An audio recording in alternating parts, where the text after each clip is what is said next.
तो बच्चों हमारे पास नेक्स्ट क्वेश्चन है 23rd, जिसमें हमें x, y और z की वैल्यू log की टर्म में दी हुई है। log ab to the base c, log bc to the base a, log ca to the base b। तो साफ हमें दिख रहा है कि यहाँ पे कम से कम अगर इनको ऐड सब्ट्रैक्ट कुछ भी करना है तो एक बेस हो या फिर एक वैल्यू हो।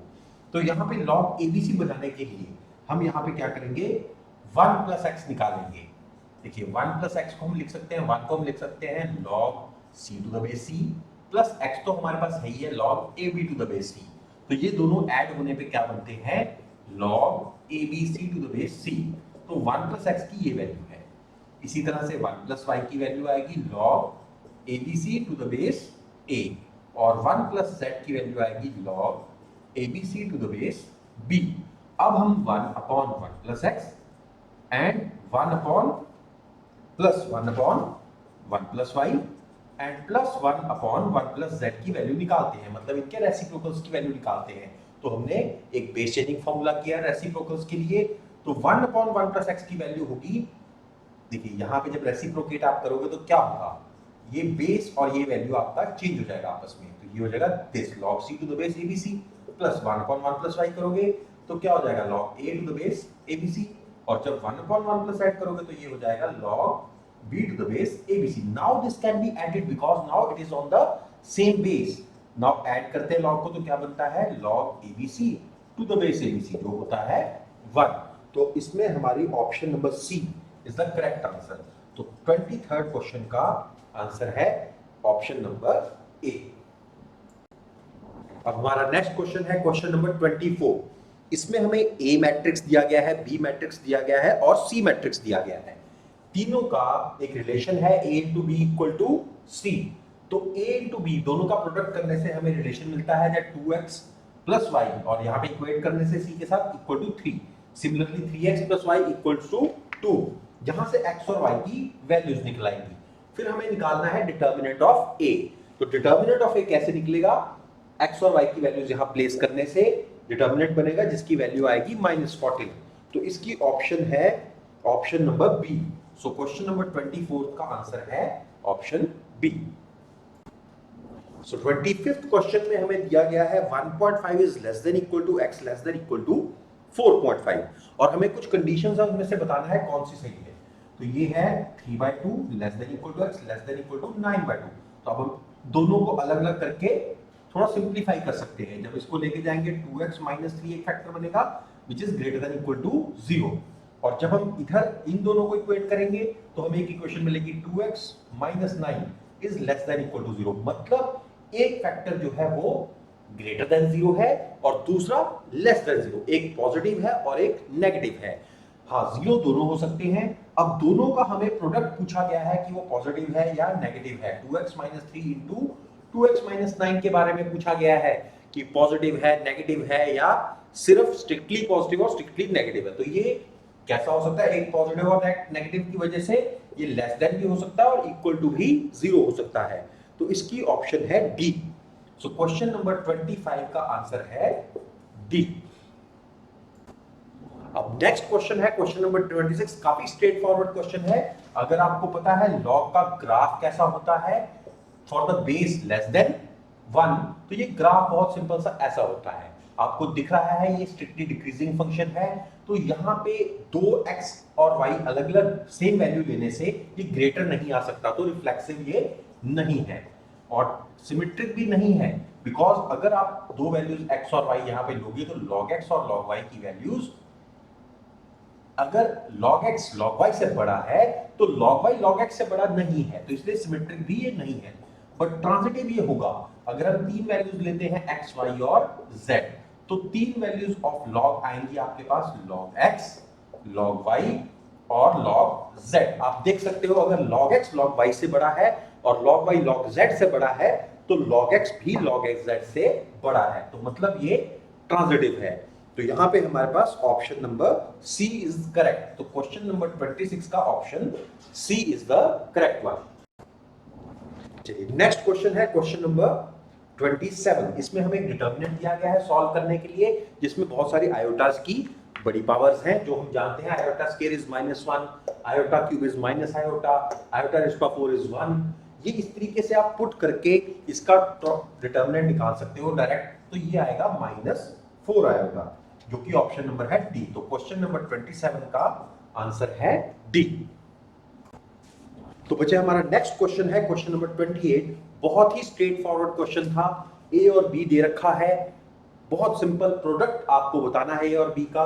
तो साफ आप देख सकते हो, हम मल्टीप्लाई करेंगे ax plus yh plus gz, तो ये फर्स्ट रो हमारी कंप्लीट हो गई। इसी तरीके से second row with second column, first column and third row with first column जब मल्टीप्लाई करेंगे तो ये हमारे पास प्रोडक्ट आएगा, जो है ऑप्शन नंबर सी। तो क्वेश्चन नंबर 28 का आंसर है ऑप्शन नंबर सी। अब हमारा नेक्स्ट क्वेश्चन है, what is the number of ways in which the letters of the word able can be arranged so that the vowels occupy even place? तो यहां पे हमारे पास 4 letters हैं और 4 लेटर्स को अरेंज करना है, जिसमें 2 वॉवल्स हैं ए एंड ई। तो ये इवन प्लेस ऑक्यूपाई करेंगे, मतलब ये और ये प्लेस सेकंड और फोर्थ प्लेस ऑक्यूपाई कर सकते हैं। तो इनको अरेंज करेंगे सबसे पहले कितने वेज में, 2 फैक्टोरियल वेज में। अब बचे हुए बी और एल को अरेंज करेंगे, वो भी 2 फैक्टोरियल वेज, क्योंकि 2 ही प्लेसेस हमारे पास अब बचे हैं। तो 2 फैक्टोरियल इंटू 2 फैक्टोरियल इज 4। तो इसका आंसर है 4, that is option number B. तो क्वेश्चन नंबर 29 का आंसर है बी।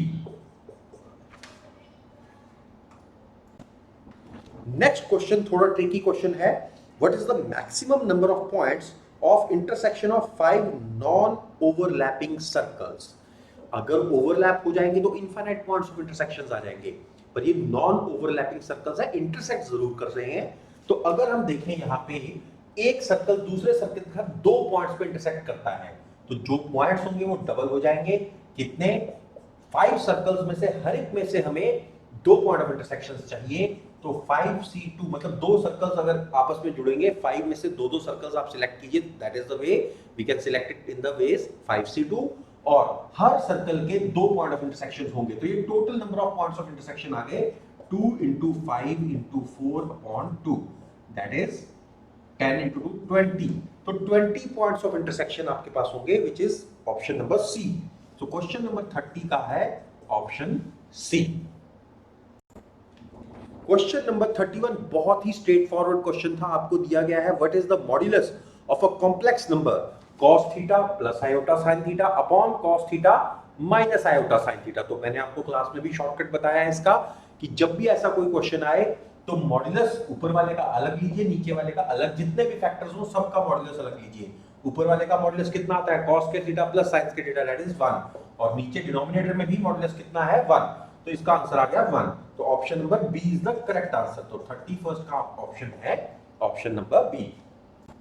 चलिए अब हम करते हैं question number 32। Consider a proper subsets of 1 2 3 and 4। तो हमारे पास एक सेट दिया हुआ है 1 2 3 एंड 4। तो इसके नंबर ऑफ सबसेट्स होते हैं 2⁴, पर हमें नंबर ऑफ प्रॉपर सबसेट्स मांगा गया है, तो वो होंगे 2⁴ -1, which is 16 - 1 which is equal to 15। तो ये तो नंबर ऑफ प्रॉपर सबसेट्स है। अब इनमें से पूछा गया है how many of these proper subsets are the superset of the set 3। 3 से बड़े सेट्स कौन कौन से होंगे?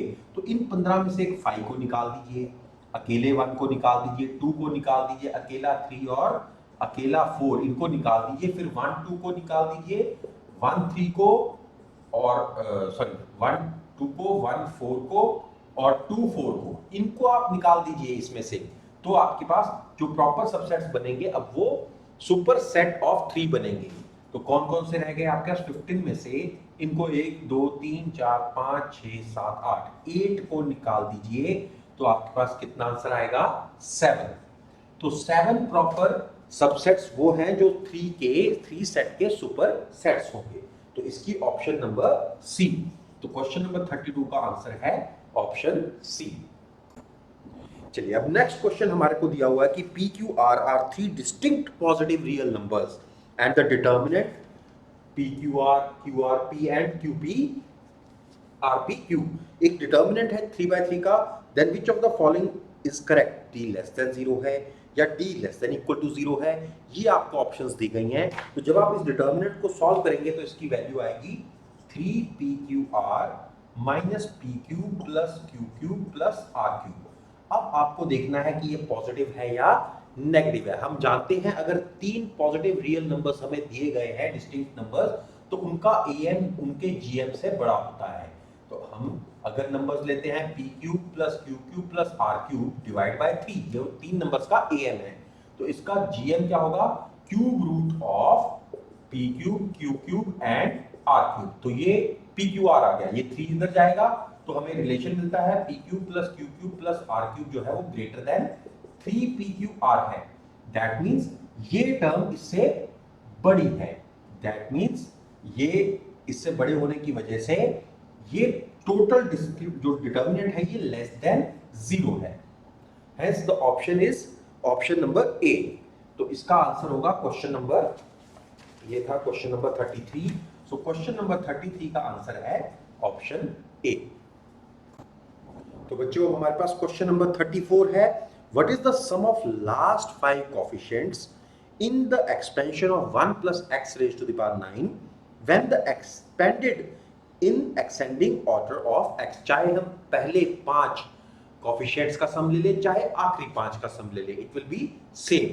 तो लास्ट के 5 coefficients कौन से होंगे, binomial coefficient 9c9 plus 9c8 plus 9c7 plus 9c6 और plus 9c5। आपको इन 5 कोफिशिएंट्स की वैल्यूज निकालनी होंगी जो आपके पास आएंगी 1 प्लस 9 प्लस 36 प्लस 84 प्लस 126। तो ये आपके पास आएगा 256। तो the answer is option number A. तो क्वेश्चन नंबर 34 का आंसर है A. Question number 35 property based question है। Consider the following in the respect of non-singular matrix of order 3। तो ऑर्डर ध्यान रखना है क्योंकि सेकंड स्टेटमेंट में ही काम आएगा। तो फर्स्ट प्रॉपर्टी तो a into adjoint of a is equal to adjoint of a into a, ये तो प्रॉपर्टी है, ये तो बिल्कुल सही है। बट दूसरा जो प्रॉपर्टी है determinant of adjoint of a is equal to, होना क्या चाहिए था, determinant of adjoint of a क्या होता है, it is determinant of a raise to the power n-1। हमने बहुत बार फॉर्मूला किया है। तो n यहाँ पे है ऑर्डर, ऑर्डर कितना था 3, तो डिटर्मिनेंट ऑफ a की पावर 3-1 जो होना चाहिए डिटर्मिनेंट a का स्क्वायर। पर यहाँ पे हमारे पास ओनली डिटर्मिनेंट ऑफ a लिखा है, इसलिए स्टेटमेंट 2 गलत है और 1 सही है। तो हमें पूछा गया कौन सी स्टेटमेंट सही है, तो ओनली 1 सही है। तो इसका option number a is the correct answer. तो बेटे हमारा नेक्स्ट क्वेश्चन है question number 36। The centre of the circle, circle की इक्वेशन हमें दी गई है, कौन सी फॉर्म है, ये डायमेट्रिकल फॉर्म है, हमने बहुत बार पढ़ी है। x minus x1 into x minus x2 plus y minus y1 into y minus y2 is equal to 0। तो यहाँ पे x1 y1 आ गया 2a2, x1 and y1 is 2a 2c और x2 y2 is 2b 2d।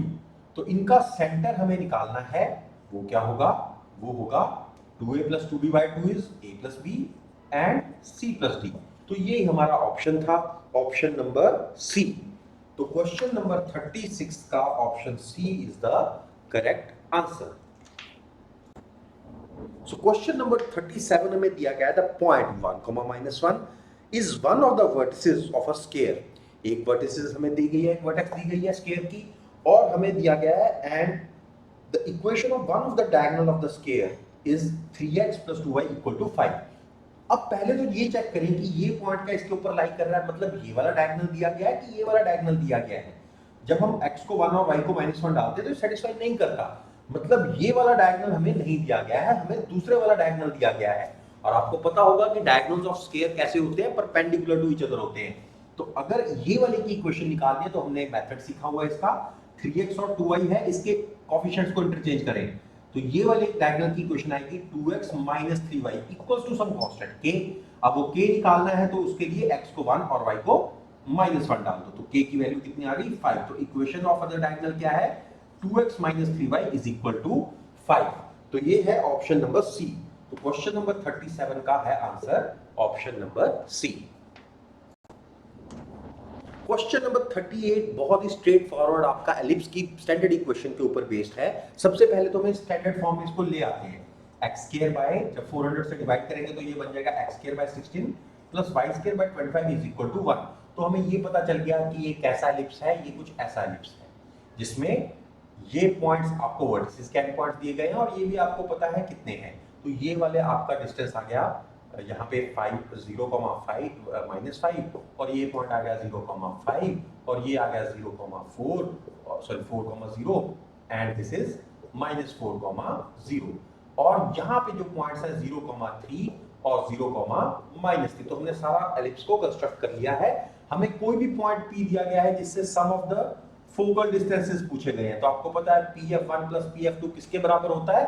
Twice the major semi major axis. तो 2a के बराबर है। तो यहाँ पे PF1 प्लस PF2 ये Q और R पॉइंट्स दिए गए हैं। तो PQ प्लस QR की जो वैल्यू है ट्वाइस इंटू 5, क्योंकि ये लेंथ 5 है तो 5 का डबल 10, तो ये आंसर आता है 10। तो ये हमारे पास ऑप्शन है बी। तो 38th क्वेश्चन का ऑप्शन है ऑप्शन नंबर बी। चलिए बेटे अब क्वेश्चन नंबर देखते हैं, क्वेश्चन नंबर 39। 39th क्वेश्चन थोड़ा एनालिसिस वाला क्वेश्चन है। आप ज्योमेट्री बनाओगे तो बहुत इजीली क्लियर हो जाएगा। If the circumcentre of the triangle formed by the lines x equal to -2, y equal to -2 and, चलिए पहले हम x इक्वल टू -2 और y इक्वल टू -2 की लाइन बनाते हैं। तो ये आपको दिख सकता है वर्टिकल और हॉरिजॉन्टल लाइंस हैं। तो हमें पता है कि जब इसका सर्कमसेंटर लेना है, सर्कमसेंटर क्या होता है? Point of intersection of perpendicular bisectors. जब हम इन दो लाइंस का परपेंडिकुलर बाइसेक्टर्स बनाते हैं तो ये -1 और -1 पे जाके ही मिलते हैं। तो यहां से जब थर्ड लाइन का मतलब आप परपेंडिकुलर बाइसेक्टर बनाओगे तो यही पॉइंट हो गया। तो ये जो थर्ड की लाइन है इसी का जो मिड पॉइंट ये वाला है, यहीं से ये पास करती हुई जा रही है। तो ये लाइन इसको सेटिस्फाई करेगी, जो हमें गिवन लाइन है। तो थर्ड लाइन की इक्वेशन जो है वो -1 और -1 को सेटिस्फाई करेगी। अब -1 और -1 को सेटिस्फाई करेगी तो ये बिल्कुल पूरी तरह सेटिस्फाई करना चाहिए। तो k की वैल्यू क्या होनी चाहिए यहाँ पे? 1। तभी जब आप x को -1 और y को -1 डालोगे तो ये आपका सेटिस्फाई करेगा। तो इसकी ऑप्शन है सी। तो क्वेश्चन नंबर 39 का आंसर है सी। चलिए बेटे अब हम करते हैं क्वेश्चन नंबर 40। ये थोड़ा सा आपका कैलकुलेशन वाला क्वेश्चन है। देखिए y square equal to x एक पैराबोला होता है, आपको पता है इस शेप में होता है। हमें दिया गया है कि एक ऐसे कॉर्ड है जो वर्टेक्स से पास कर रही है और हमें इसकी लेंथ बतानी है, जबकि ये एंगल दिया हुआ है थीटा। अब हमें पता है कि ये अगर मैं ट्रायंगल बनाता हूं OAB, तो AB अगर y है तो OA x है, क्योंकि ये जनरल पॉइंट x, y है। तो अब हम देखते हैं कि y by x कितना होता है? y is equal to y by x equal to tan theta. That means y is equal to x tan theta. अब y स्क्वायर कितना है वो इक्वेट कर देंगे। तो y स्क्वायर है हमारे पास x square tan square theta. अब यहाँ पे पुट करने से x square tan square theta is equal to x। अब पता है x तो 0 हो नहीं सकता, तो x की वैल्यू कितनी आ गई? cot स्क्वायर थीटा, क्योंकि यहां से एक x कट गया और x के बाद रेसिप्रोकल जाने के बाद x की वैल्यू आ गई cot स्क्वायर थीटा। अब हमें क्या चाहिए? y भी चाहिए। जब आप y को यहाँ y square equal to x डालोगे तो y की वैल्यू आ जाएगी cot थीटा। अब हमें क्या चाहिए? डिस्टेंस OB का distance, that is the length of the chord. तो लेंथ ऑफ द कॉर्ड क्या है? √ x square plus y square, which is √ of cot की power 4 theta plus cot square theta. तो ये cot स्क्वायर थीटा का जब root से बाहर आएगा तो cot थीटा बाहर आ गया और अंदर बचा √ of cot square theta plus 1, जो होता है कोसिकेंट स्क्वायर थीटा, उसका रूट है कोसिकेंट थीटा। तो cot theta into cosecant theta. अब ये हमारे पास ऑप्शंस में नहीं था, तो इसको हम थोड़ा और मॉडिफाई करेंगे। cot थीटा को लिखेंगे cos theta by sin theta या cos theta into cosecant theta, जिससे कोसिकेंट का स्क्वायर हो जाएगा। तो ये आपका आंसर है ऑप्शंस में बी ऑप्शन। तो क्वेश्चन नंबर 40th का आंसर है B. So next question is quite straightforward. तो हमें दिया गया है, कुछ पॉइंट्स दिए गए हैं। Under which condition are the points a, b, c, d and a - c, b - d are collinear. तो हमें क्या करना है? कोलिनियरिटी की कंडीशन लगानी है। x1 y1 1, x2 y2 1, x3 y3 1। इसका डिटर्मिनेंट कितना होता है? 0 होता है।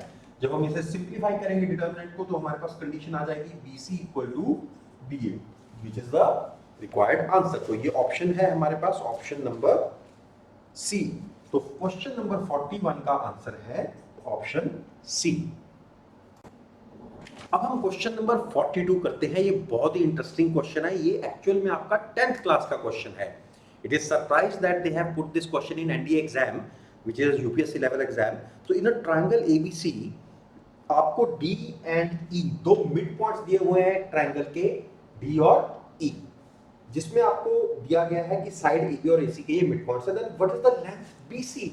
आपको अगर याद होगा, बहुत अच्छे से एक थ्योरम करते थे, मिड पॉइंट थ्योरम, जिसमें आपको दोनों साइड्स के जब मिड पॉइंट दिए जाते थे तो आप क्या बताते थे कि डीई जो है वो बीसी का, सॉरी बीसी जो है वो डीई का डबल है।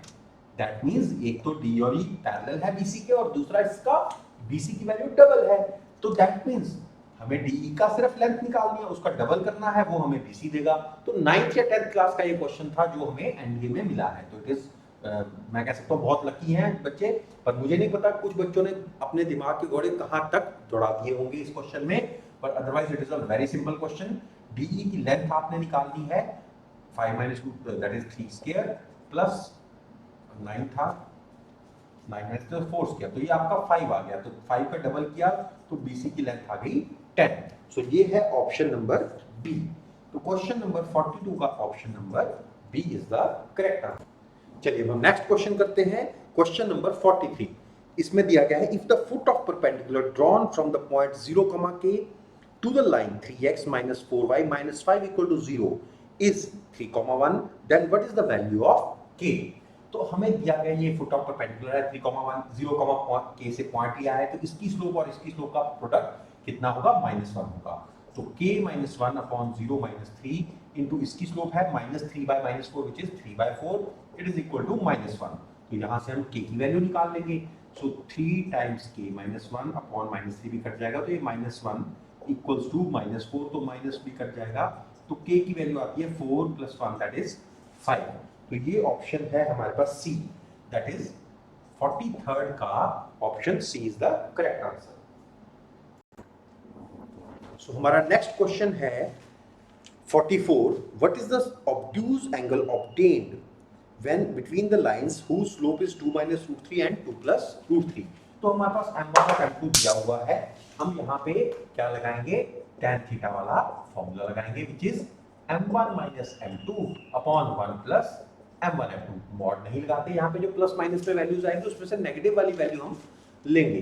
तो इसमें ऑप्शन आती है हमारे पास, ये प्रोडक्ट जो वैल्यू आती है -√3, नेगेटिव वाली वैल्यू हमने लेनी है क्योंकि एंगल लेना है ऑब्ट्यूज एंगल। तो यहाँ पे एंगल कितना आएगा 120 डिग्रीज, जो tan 120 डिग्री होता है वो -√3 होता है, तो that means theta is equal to 120 degrees. तो ये है हमारे पास ऑप्शन नंबर बी। तो क्वेश्चन नंबर 44 का आंसर है बी। सो क्वेश्चन नंबर 45 बहुत ही स्ट्रेट फॉरवर्ड क्वेश्चन था, हमने बहुत टाइम क्लास में स्ट्रेट लाइन चैप्टर में किया है, that the distance between two parallel lines. मैंने बहुत अच्छे से आपको ये क्वेश्चन कराए हैं जिसमें अपोजिट साइड्स का पैरेलल लाइंस के बीच में डिस्टेंस मांगा गया होता है। अब हमें अपोजिट साइड्स ऑफ स्क्वायर दे दी है, जो इसके बीच में डिस्टेंस होगा वही साइड ऑफ स्क्वायर होगी, लेंथ होगी स्क्वायर की साइड की। तो यहाँ पे c1 - c2 वाला formula 15 minus of -5 divide by √a² + b² जो कि आने वाला है 5। तो √3² + 4² होता है 5, तो ये 20/5 कितना आ गया 4। तो ये लेंथ है 4, तो इसका एरिया कितना होगा 4 × 4, तो आंसर आएगा 16। तो 16 स्क्वायर यूनिट्स इसका आंसर होगा, जो ऑप्शन नंबर है सी। तो 45 का आंसर है ऑप्शन सी। सो बच्चों नेक्स्ट क्वेश्चन हमारे पास जो है वो कॉम्प्रिहेंशन क्वेश्चन है, जिसमें 3 लिंक्ड क्वेश्चंस हैं। हमें वेन डायग्राम दी गई है जिसमें x, y और z के अंदर कितने एलिमेंट्स हैं वो बताए गए हैं, जिसमें z के एलिमेंट्स दिए गए हैं 90 और बाकी ब्रेकअप कुछ इस तरीके से दिया गया है कि ओनली x a है, फिर यहाँ पे 16, 18, 12, 17 और ये हम निकाल लेंगे क्योंकि हमें z के टोटल नंबर्स पता है 90 एलिमेंट्स हैं, तो उनमें से 12, 18 और 17 सब्ट्रैक्ट करने से हमें मिल जाएगा ओनली z के एलिमेंट्स हैं 43। और हमें एक कंडीशन दी गई है n of y upon n of z, मतलब y और z के एलिमेंट्स की रेशियो दी गई है 4/5। हमने तीनों के एलिमेंट्स निकाल लिए, x के एलिमेंट्स हैं a + 46, y के हैं b + 51 और z के हैं 90। अब इनकी रेशियो हम लेते हैं तो हमारे पास क्या आएगा n of y upon n of z, तो b + 51 अपॉन 90 इज इक्वल टू 4/5। तो यहाँ से हम बहुत सिंपली b की वैल्यू निकाल सकते हैं। तो हमारे पास b की वैल्यू यहाँ से आएगी that is equal to 21। So b is equal to 21। ये हमारी क्वेश्चन नंबर 46 का सी पार्ट आंसर होगा। तो क्वेश्चन नंबर 46 का ऑप्शन है सी। अब दूसरे क्वेश्चन में हमें 47th क्वेश्चन में जो है वैल्यू मांगी गई है, सिर्फ बहुत सिंपल सी वैल्यू आपको दी गई है, मतलब सबका यूनियन। आपको फॉर्मूला पता होना चाहिए, जो ये फॉर्मूला लिखा गया है ये n of x union y union z लिखा गया है। तो सबको ऐड कर दीजिए, अलग अलग सबको ऐड कर दीजिए, तो हमारे पास वैल्यू आएगी 47 के लिए a प्लस बी प्लस 106, तो ये ऑप्शन नंबर है डी। और सिमिलरली जब आप क्वेश्चन नंबर 48 में देखोगे तो वहां पे आपको पूछा गया है कॉम्प्लीमेंट ऑफ एक्स दिया, सबका कॉम्प्लीमेंट हमें दिया गया है p। जब हमें पूछा गया है सिर्फ कॉम्प्लीमेंट ऑफ x, तो हम वहां से वैल्यू निकाल लेंगे, क्योंकि ये वैल्यू हमारे पास सबका कॉम्प्लीमेंट है p।